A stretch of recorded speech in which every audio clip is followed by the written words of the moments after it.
special representative of the UN Secretary General for Colombia has called to protect social leaders, human rights defenders and former combatants, still subject to violence despite the coronavirus lockdown.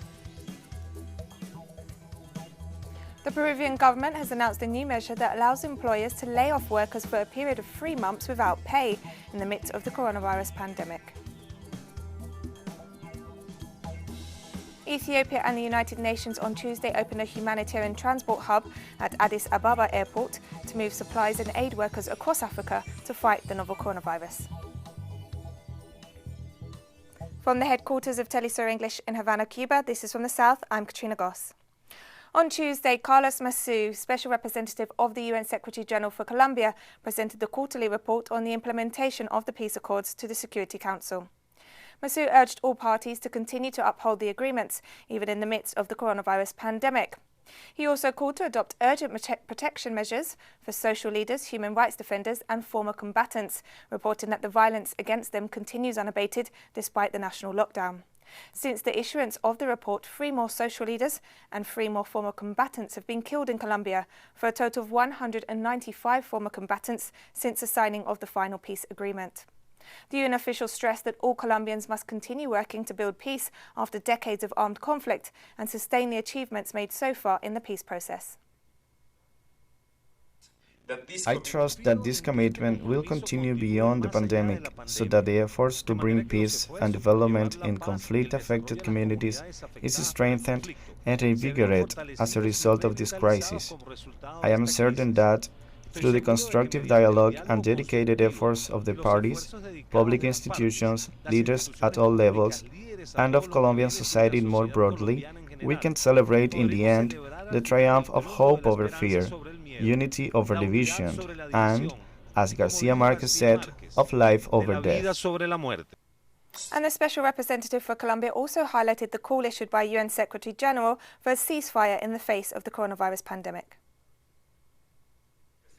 Echoing the Secretary General's appeal for a worldwide ceasefire in view of the COVID-19 pandemic, and join numerous voices from Colombian civil society, in recent weeks I called upon all armed actors in the country to put life above any other consideration and focus on preventing the spread of the virus.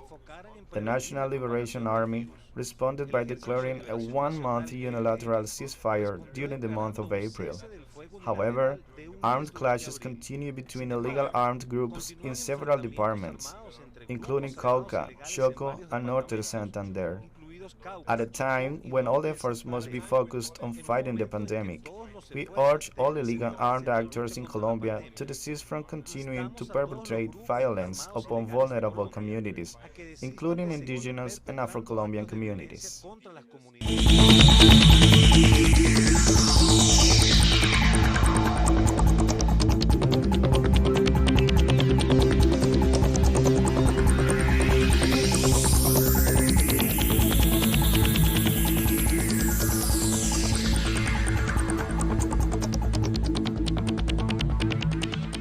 Venezuelan Vice President of Communications, Culture and Tourism, Jorge Rodriguez, provided updated figures following the Presidential Commission for the Prevention of the Novel Coronavirus. Venezuela has now reported 193 cases, out of which we have to say that there are already 111 recovered patients. What does this recovery figure mean? We offer this information for those who handle statistics, and as ordered by President Nicolás Maduro, for the Venezuelan people, while this report is likewise presented to the WHO and Pan American Health Organization. All the figures, all the numbers, all the measures adopted by Venezuela to control COVID-19 are properly reported to the World Health Organization also, properly verified. The Peruvian government has announced a new measure that allows employers to lay off workers for a period of 3 months without pay in the midst of the coronavirus pandemic. The measure will leave many workers in a vulnerable situation. Trade unions have argued that the government has bowed to pressure and blackmail from businesses that funded the presidential campaign, meaning that workers will pay the price for the health crisis. More than $8.8 billion have been allocated by the state to support industry and workers who earn less than $440 during the health crisis. However, business sectors have not contributed anything to the efforts to cushion the economic impact of the pandemic. Peru has confirmed over 10,000 COVID-19 cases and 230 fatalities.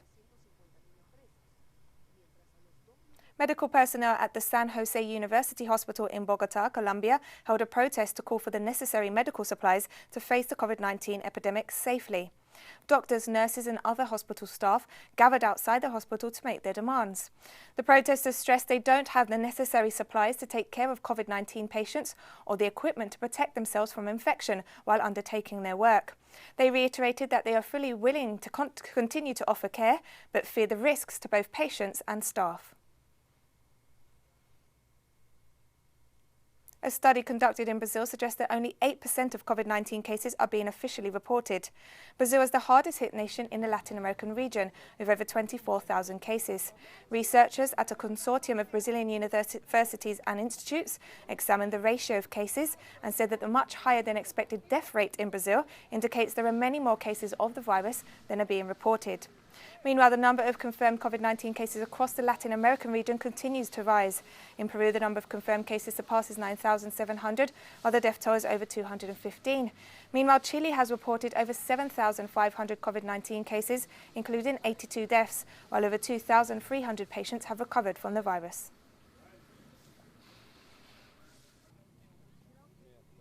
Amid the coronavirus pandemic, Argentina's government is implementing social protection plans for the most economically vulnerable families. The Municipal Authority of Quilmes in Buenos Aires province, with the support of army troops, is promoting a social plan that guarantees the right to food to low-income families. In this regard, the authorities hand out 24,000 daily meal rations in the municipality, where at least 700,000 people live. This social assistance program is part of the efforts of the government of President Alberto Fernandez to guarantee the fundamental rights of the population in the midst of the coronavirus pandemic.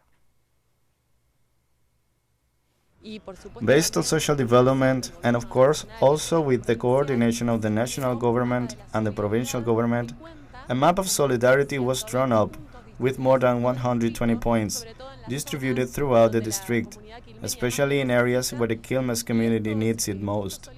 And these solidarity points are open kitchens for the community, so that local residents can get a hot meal every day, as we can see here. Cuba has now reported a total of 766 confirmed COVID-19 cases and 21 fatalities. Meanwhile, working from home has been one of the measures promoted by the Cuban government in response to the coronavirus pandemic. Let's take a closer look at how this is being implemented in the island. From her home in a locked-down Havana, Lisette Villa is changing her creation methods. She is the head of Palomas, a project that promotes gender equality and social inclusion through audiovisual media. She says that during this time, she cannot go out to record her creations. There may be people who think that the quarantine is too harsh or unjust. The same with social distancing. But this is a matter of discipline to protect our health, which is a human right. Education is also a human right, as is life, so they all come together. COVID-19 has forced billions across the world to self-isolate at home, but most people did not have the time to psychologically prepare for this. During this time of isolation in our private homes, inequalities can come about and violence can take place. While at home, duties must be equally distributed.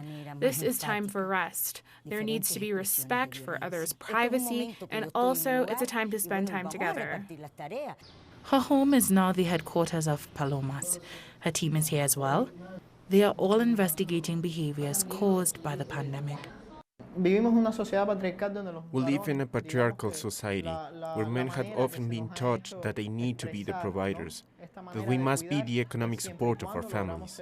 But we need to rethink those roles. especially during this quarantine, so that we can have more fluid rules with our families at home. For Lisette and her team, the responsibility of these days gives meaning to their work, which exists within a political landscape as well. We need to take care of ourselves every day beyond the current social distancing. The future will come, and we hope to see people using this time in order to prepare for a better future. Palomas has a new headquarters for the time being. From here, they continue to promote ideas, feelings, and emotions for human development. More stories coming up after this very short break, so don't go away.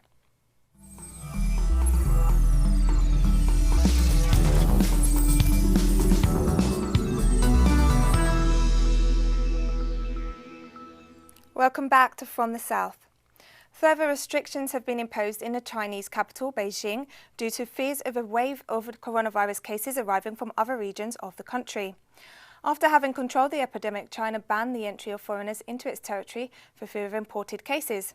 However, Beijing authorities have gone one step further, imposing a mandatory quarantine of 14 days on all people arriving in the city from other parts of the country, even if they have tested negative for the coronavirus. All students who return to the capital must undergo the quarantine period and test negative in order to return to their schools. On the other hand, all hotel guests must have tested negative in the 7 days prior to their stay. China approved 2 COVID-19 vaccine candidates for clinical trials on Tuesday, according to the State Council Coronavirus Joint Prevention and Control Mechanism. The 2 newly approved vaccines, which are actually a technical approach, belongs to the novel coronavirus inactivator vaccine. The inactivator vaccine is composed of a complete virus, and its preparation process requires inactivation of its pathogenicity through psychochemical methods and inactivation verification, and still maintains the immunogenicity of the virus through the preparation process, such as purification process. The candidate vaccine is prepared.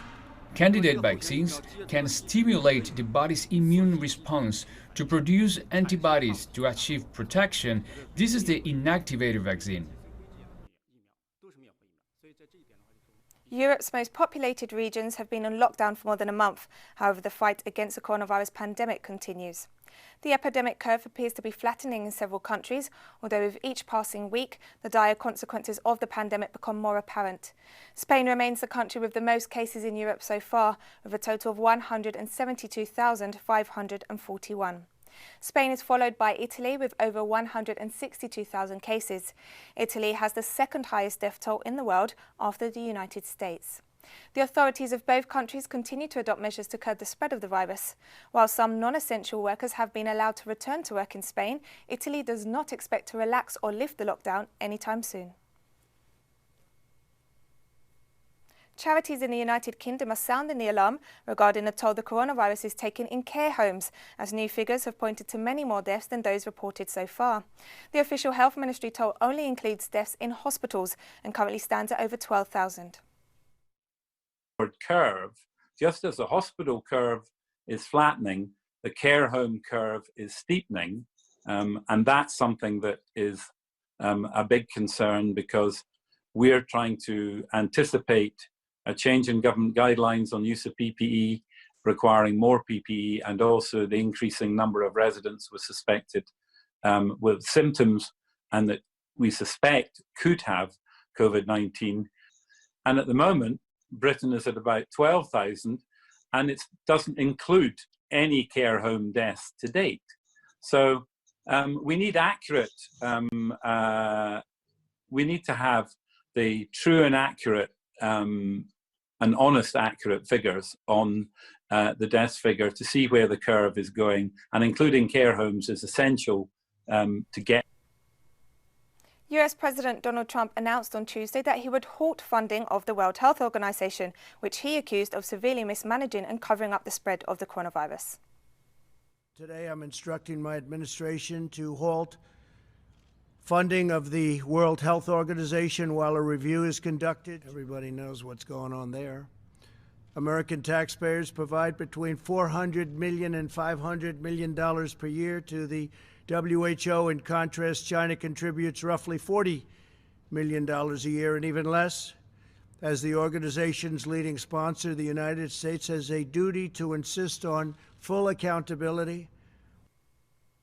Meanwhile, nurses at a Santa Monica hospital in California have mobilized to demand higher quality protective masks while they treat coronavirus patients, with some being placed on leave for refusing to work without the necessary equipment. I mean, I think it's unconscionable that we would put nurses on the front line of such a dangerous epidemic and not give them the proper equipment. It just can't, it boggles my mind. The government and the hospital, they should procure those things. They shouldn't dare tell nurses to wear their mask. I think it's for 60 hours before they get a new one. I mean, they're endangering the public, the people that they're serving also. I mean, it's crazy. A fire that threatened the abandoned Chernobyl nuclear plant has been contained, according to Ukrainian authorities.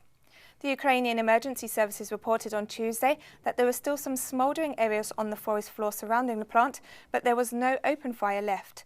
Since the fire started on Monday, there had been fears that the blaze could threaten the site of the 1986 nuclear catastrophe.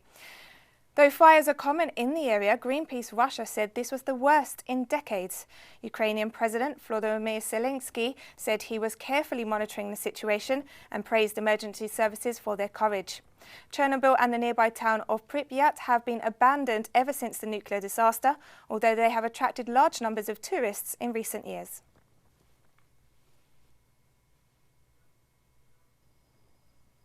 And we're taking one last break now, but stay with us for more.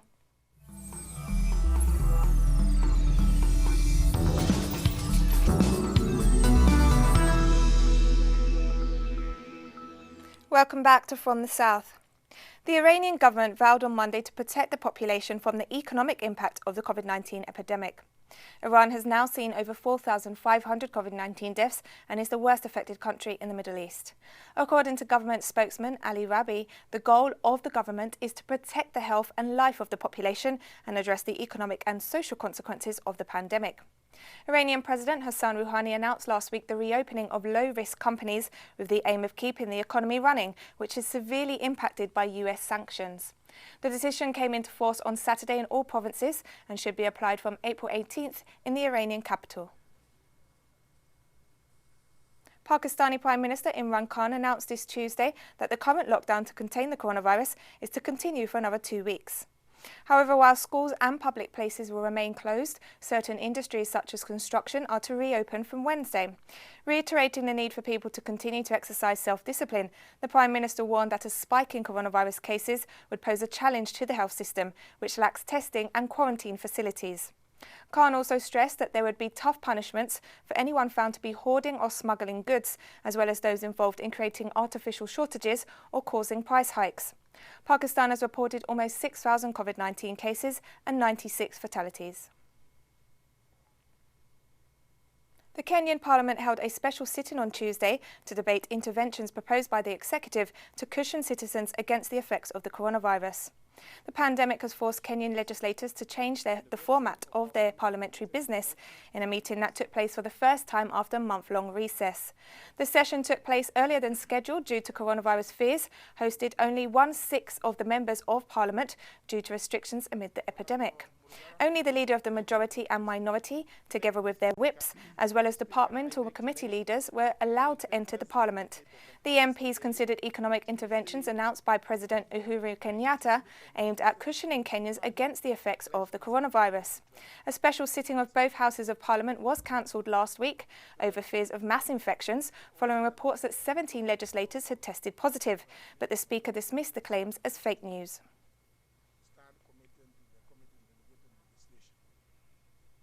Sudan's capital, Khartoum, is to be put on a 3-week lockdown to curb the spread of the novel coronavirus. Government spokesman Faisal Salil stressed that the lockdown would also cover Durman, the twin city of Khartoum and the most populated in Sudan.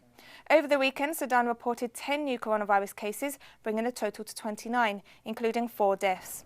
During the 3-week lockdown, grocery stores and pharmacies will be open for limited hours yet to be specified. Employees will be granted paid leave for the 3 weeks, except essential workers. The government is also set to announce measures to support the poorest families during the lockdown.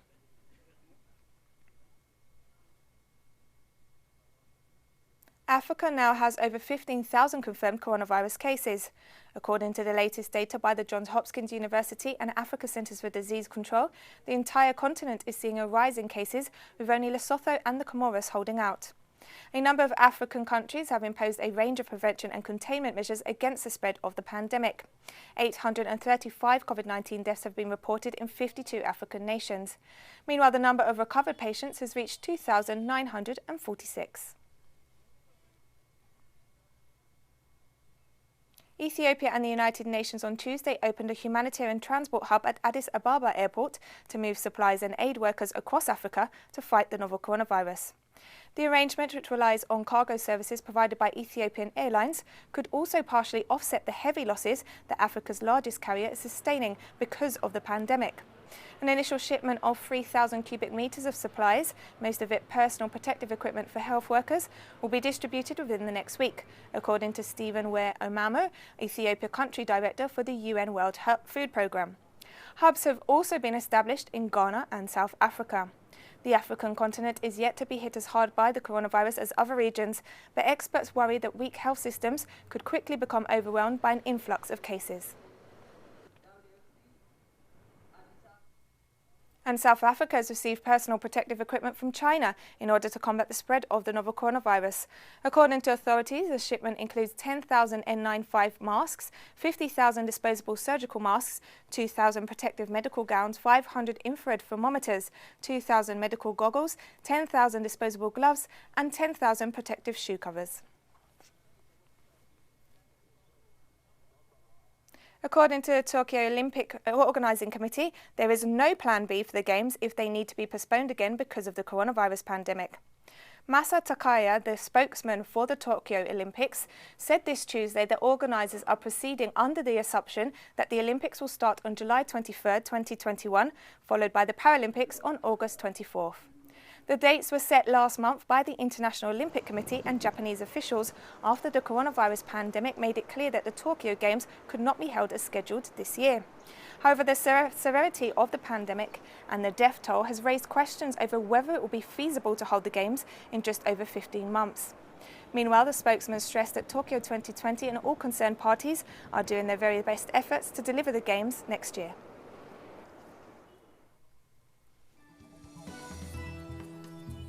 And we end this news brief on a sporting note in the midst of the coronavirus pandemic, as the South American Football Confederation invites you to stay at home and win the match against COVID-19.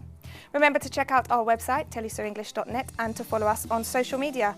For Telesur English, I'm Katrina Goss, and thank you for watching. Hoy nos toca un entretiempo difícil. Una concentración que nos prepara para nuestro próximo partido. El más desafiante de todos. Somos un solo equipo que se une a esta disputa sabiendo que nuestro rival es duro. Pero como sudamericanos demostraremos al mundo que no tenemos barreras, que estamos hechos de garra y que no hay temor que nos pueda vencer. Este reto es de todos. En este partido, nuestro grito se hace uno. Ese grito que eleva miradas al cielo, que nos hace soñar que no existen rivales imposibles. Hoy, Sudamérica se juega la vida. Juntos saldremos a marcar el gol del triunfo, el gol más grande de la historia, el que nos permita estar más unidos y más vivos que nunca. Podemos lograrlo. No hay apuro para volver a las canchas, porque cuando volvamos a jugar, debemos estar todos. Juega de local. Quédate en casa.